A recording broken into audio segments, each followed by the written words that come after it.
Hello दोस्तों, देखिए एक बच्चा हाथ में कुछ लिया हुआ है और उसके चारों तरफ चिड़ियाँ खाने के लिए आती है और फिर दोबारा चली जाती है, फिर आती है खाना खाती है। बच्चे को भी हंसी आती है क्योंकि चिड़ियाँ आपस में लड़ते हैं, इसीलिए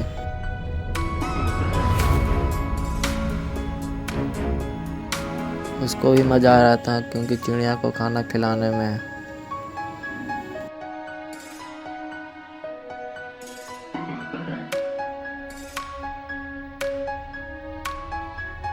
हाँ दोस्तों, अगर आपको वीडियो अच्छे लगे तो लाइक एंड सब्सक्राइब ज़रूर करिएगा ताकि मैं आगे भी न्यू वीडियो ला सकूँ।